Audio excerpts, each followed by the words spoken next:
Good morning, good afternoon, good evening, wherever you are, and thank you for stopping by once again. I've been gone for a while, and you may have wondered, if I dropped off a cliff or something of that sort. Well, there's been a lot going on in my life, and it's been a difficult time in many respects. Above all, I suppose, about 10 days ago, I was putting together a end of year video for you, because it had already been a while since I had last spoken. And I had a very difficult day, only to find a very, very near and dear friend of more than 50 years had died. And I had missed the opportunity to talk to him, to share with him. And I was going to get around to doing it, and it didn't happen. And he died a difficult death, and it was just an unexpected one. But as you get to my age, I'm 75, if anybody isn't aware of that, this can happen. People disappear, so to speak. If you don't keep an eye on them, they do. And you don't remain in touch. And my problem was with this guy, he was like a brother, very much so. We'd worked together and as a team and done extremely well. He had lived in the Philippines, so did I. I was a Peace Corps volunteer. This is way back when I was young. I never knew his wife and his children later on, but we stayed in touch afterwards for a while, a couple of years. Problem was, I kept moving around. I was going to be in perpetual motion, basically, in my professional life for years and years and years to go after that. Of course, he was also in the midst of his. So we had no internet, we had no email.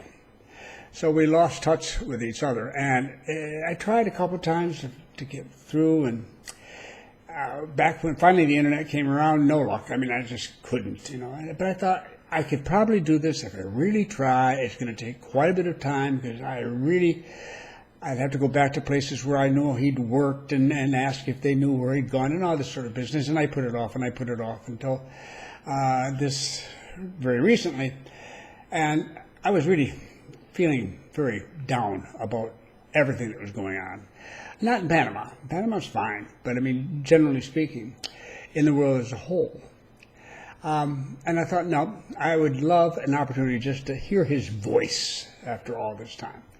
And so it is, I sat down and I made a major effort, and by golly, I was lucky. I was very fortunate to finally track someone down who knew him. And by email, and I wrote back and said, that's wonderful. Can you tell me how to get hold of him? I had contact information. I'd love to talk to him, only to be told that he had passed away. And that was not an easy death. And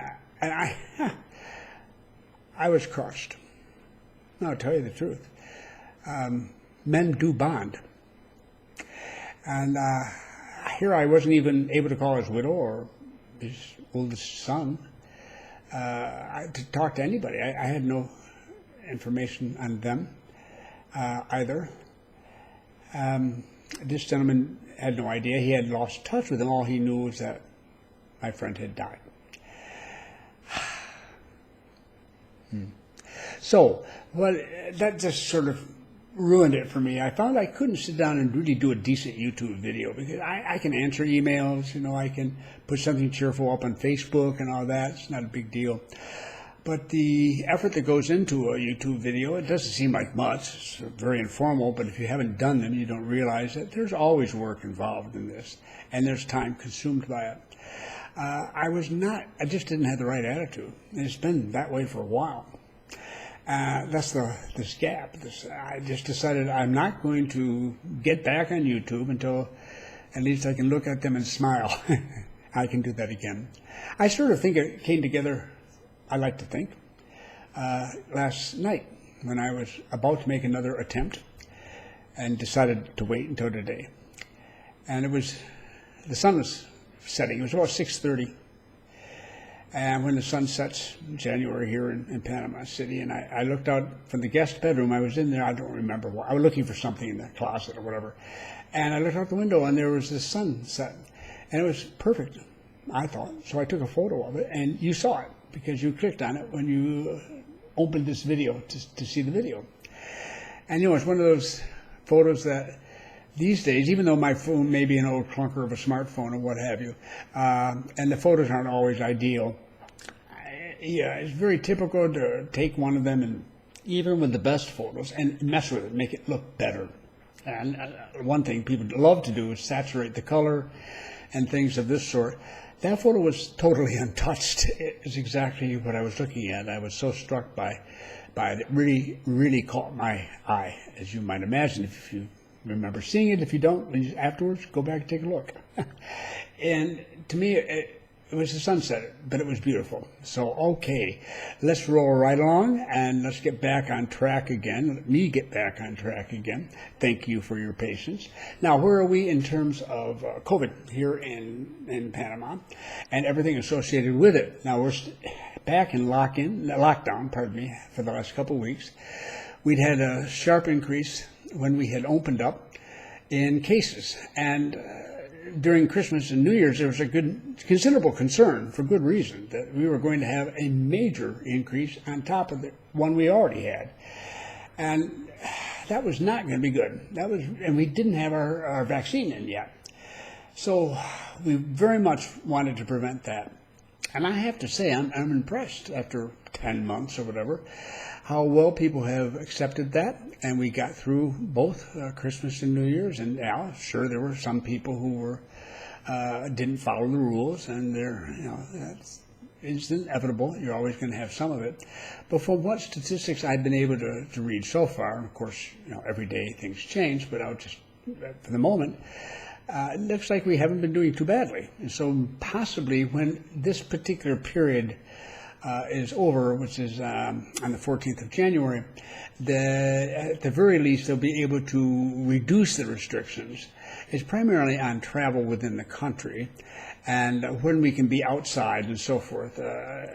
What we want to get back to is where we can, at worst, it would be a curfew, where by such and such an hour, say 9 p.m., you had to be back and wherever you were staying, and then till 5 a.m., which is when we open up here, because that's when people often get off to work and so on.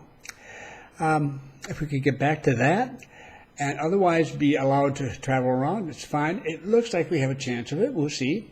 It seems that Panama City area, which includes Panama Province and across the canal in Panama West, those two provinces look, again, at this point, as if they may be able to relax a bit, as well as Chiriquí, which is where Boquete, Volcan are found in the far west of the country. Some of the other provinces are a little more problematic, and we have to wait and see how their numbers come out too. But the key thing here is that you'll be able to move around. It's not just getting in. You can get in now if you've got the tests. And if you're not a UK or a South African citizen, because now is a tough time to do that, with their mutant forms or variations on the COVID that are more aggressive. So otherwise, other than that, people can arrive, but it's no good arriving if you can't move around. Now, if you're going to stay in the city, that's one thing, but if you want to get around the country at all, you really need to have more flexibility than that, and everybody knows it. Okay, so, and people very much want it. Needless to say, the real estate sector, very enthusiastic for that sort of thing to happen. But also, we know what the situation is. So we have finally a large amount of vaccine headed this way. Now, what had happened is that some of other countries in the area had smaller amounts arriving, and that allowed them to get the publicity. They started to deal with the shots. Our Vice Minister of Health explained from her perspective that what they hope to do is to bring in enough at the very first order, the first delivery, that they could cover everybody in the health system that needed to be covered. And I agree that principle is right. This first order is, by the way, for 450,000 doses of the vaccine. The first 40,000 are expected to arrive, we're told, between January 18th and January 25th. And we're all ready for them. We have the storage capacity, and we will just roll them right out and into the system. They're intended for the health personnel, security people, and so forth. And it's not that just 40,000, that's just the beginning. There's no use in having 450,000 arrive the same day. It's pretty silly. So they'll come as a stream from that point forward. But by virtue of having enough to cover everybody that is critical to the operation, at the very beginning, you save yourself a lot of grief. I've been in health emergencies in countries, and small countries like Panama. And if you've got a situation like this where there's let's say, vaccine comes in that's going to be very important to people who are dealing with sick people, and who have been dealing with that for months and months, and who have feared their own lives were at stake, and that they were taking things home to their families and everything else. It's a special kind of tension, and you're under it all the time. And then they say that the vaccine's arrived, and you go, oh, thank God, and you show up ready to get your shot, and you're told, well, we only got enough for a portion of the staff, and so these people are going to get the shots now, and the rest of you will very soon. We expect some more in soon. And it's not a disappointment at that stage. If it's a disappointment, it's brief. After that, it becomes anger. Oh, she's critical. She needs it. And I, who deal with these patients every day, I'm not critical enough. Yeah, you don't want to go there. And then you have, even worse, the possibility of people trying to steal it, trying to take it away to get it for themselves, or God knows, sell it. I mean, whatever can happen. A lot of things can happen, and it's not just in countries like Panama. They can happen in other much larger countries, too. Have to be careful with that. It gets nasty, and it's really harmful. And so that boost you get in the beginning when you've got, say, a few thousand doses and disappears pretty quickly if you don't have enough to cover the whole family, so to speak, of those who are involved.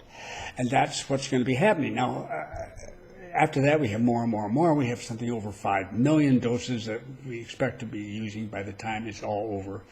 Keep in mind that most of the vaccines are 2-dose vaccines, meaning that if it's 1 million doses, that's 500,000 people. So we don't have over 5 million people to get them here in Panama. But and not everybody is going to need them or want them. So, but here's how it goes. It goes into the critical areas. That's first off, and including those patients who may have other problems, but who are at risk if they should even should get COVID, and they need to have that protection. And you just use your head. You deal with the people who have that immediate threat. Then following that, we have phases. There are groups for this and groups for that. There's one phase which is directed toward the indigenous people out in the tribal areas, where at the end of pathways up through the jungle and the mountains and what have you, but who are exposed to COVID because they have family members who leave that area to earn money and come back and bring it with them. So, and they're Panamanians, so they just certainly deserve to get it too. So we have all sorts of efforts to come out of this, but the next big group after the critical people are the 60 and over folks. And eventually, down the road here, the 50 to 59 crowd, and then the general public. Now, the director or chief medical officer, whatever his official title is here, for the metropolitan area, yesterday, I believe it was, made the statement, a very important statement, that he wanted to clarify something. They had said, we have enough vaccine coming for the population in Panama. In Panama. Okay, he said that includes, of course, citizens, and it includes residents, and that's people like me, and perhaps someday you, and it includes tourists. It includes anybody who's in Panama at a time when we are providing this. If they want it, they get it. It's free. Nobody pays for it. It comes out of the government, of course. You can't charge for something as important as this and as necessary as this. So, I thought that makes such good sense. Having a tourist running around and not getting it and possibly having a problem of their own, it isn't helping us at all. Plus, it's just decency. So, although I would say to you that if you were in that situation, you came here, and remember there's a 3-week gap, and Pfizer is the vaccine we're using at this stage. that requires a 3-week lapse or period between the two doses. And if you're not going to be here 3 weeks later, you've got to judge whether or not you think you can find one when you need it to finish it off, or whether you should wait until you get back and can do it at home or whatever. But that's a small detail, and it's something for you to decide should you be in that category. What we're more concerned about is that everybody here gets it as soon as they can. If they want it, it's theirs. No one is forced to take it. It's not the way things are done here. So here it is. And that's a major effort that's going to be underway. It's extremely important to us. It's important to you, too. And we need to get back on the roll. And this is one way to do it. And it's going to be tricky. It's always tricky. When you start handing these things out, people immediately say, oh okay, we don't have to follow any rules any longer. It doesn't work like that, because it will take time to roll all these vaccines out. They're just not going to be able to vaccinate everybody overnight. It's a major effort. So, but we have to use our heads. Thankfully, in one sense, with over half the population living in the metropolitan area of Panama City, obviously, this really localizes much of the delivery of the vaccine. Is going to be, well, the majority of it will be right here in this metro area. And that's a pretty big metropolitan area. Okay? Still, that's good, because we have many places of schools, churches, all sorts of community centers and what have you that can be used for distribution and will be used, shopping malls, things of this sort. We've done this before for the standard flu coming down from North America. We usually, they provide freely the vaccine for that year, for that flu, freely to people here. So we've done this before, which is never quite on this scale. So that's where we're at. People will write me and say, well, Bob, when's it going to be a good time to come? And all I can tell you is, I don't know, but I hope it's soon. And maybe now, maybe, we're knocking on wood, okay, maybe we are going to be able to do that in the not too distant future. I'm hoping, certainly, by February. To some extent, we'll see. But I can't tell you. There's no secret. Sometimes people have an interesting reaction. They seem to think because we live in the tropics that it's somehow not as big a problem. That we just sort of prance and dance on the beach and everything else, and the COVID doesn't bother us there. And, no, not at all. Beaches are right at the moment closed down, by the way. So to all but fishermen. And it doesn't work that way. So we need to get this place in good shape for your arrival, and so that we can provide you with the support you need, whether you're coming down here just to visit, just to get away from the cold weather, or whether you're coming down here because you're seeking a residency or thinking about it seriously. So we will be working on that. Now, we've had some people during the open period, which is fairly open. We did have some people come, and I've managed to talk to a few people and so forth from both the rental and sales viewpoint. I'll be sharing some of what I hear, but it's very limited at this stage of the game. But I'm picking up some ideas and things I want to share with you. So that's the focus. I wish I had more examples, but we'll get more of them as time goes by. But thank you for your patience, and that's where we are now. And as far as I'm concerned, we're headed in the right direction. We've got our act together. We have our bad moments, but they're nothing compared to what all our neighbors are going through. So we're very fortunate to be here. I wouldn't be anywhere else than where I am right now. And I look forward to greeting you should you come down someday. Thanks.